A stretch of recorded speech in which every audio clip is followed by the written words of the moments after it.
Cacing tanah merupakan makrofauna tanah yang saat ini banyak dibudidayakan untuk berbagai kepentingan. Namun, sementara banyak orang yang tidak peduli dengan keberadaannya dikarenakan tidak dianggap dan tidak bermanfaat dan kurang menguntungkan. Akhir-akhir ini, keberadaan dan kepadatan cacing tanah mengalami banyak perubahan akibat adanya perubahan ekosistem dari alih guna lahan hutan menjadi lahan pertanian. Padahal, keberadaan cacing tanah ini penting dalam keberlanjutan ekosistem sebagai pengatur dinamika bahan organik tanah. Kehidupan cacing tanah sangat tergantung pada habitatnya, karena keberadaan dan kepadatan populasi suatu jenis hewan tanah di suatu daerah sangat ditentukan oleh keadaan daerah tersebut.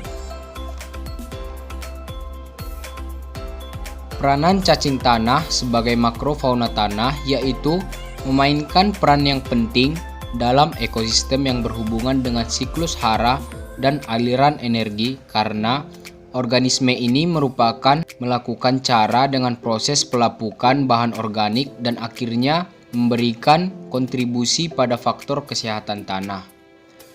Aktivitas cacing tanah dapat mengubah struktur tanah, aliran air tanah, dinamika hara, dan pertumbuhan tanaman, yang dimana keberadaannya tidak penting bagi sistem tanah yang sehat, tetapi merupakan bioindikator dari tanah yang sehat, sehingga cacing tanah ini mempunyai fungsi menguntungkan bagi ekosistem.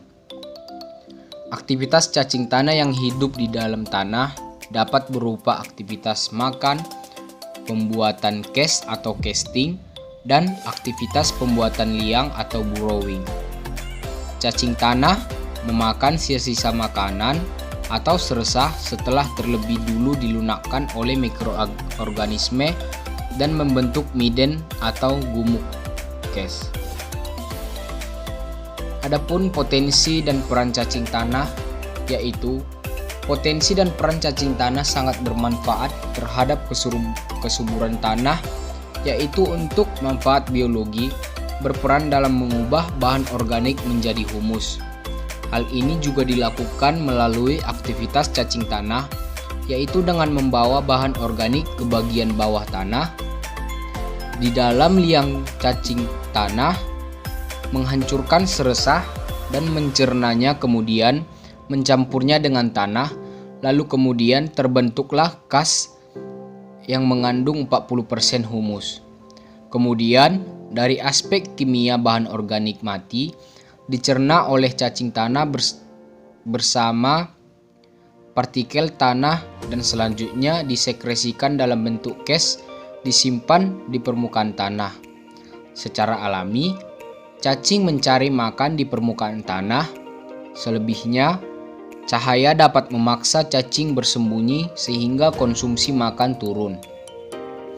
Hal ini sesuai dengan sifat-sifat biologis dari cacing tanah, yaitu tidak tahan akan cahaya atau matahari langsung, hidup di tempat gelap, tidak tahan genangan air secara lebih aktif di malam hari.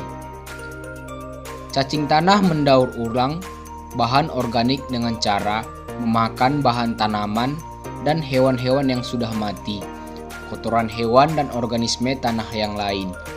Dari aspek fisik cacing tanah, yaitu mampu menjaga liang-liang di dalam tanah, di mana struktur tanahnya selalu dalam keadaan terbuka, dan menciptakan kanal-kanal yang memungkinkan proses aerasi dan drainase.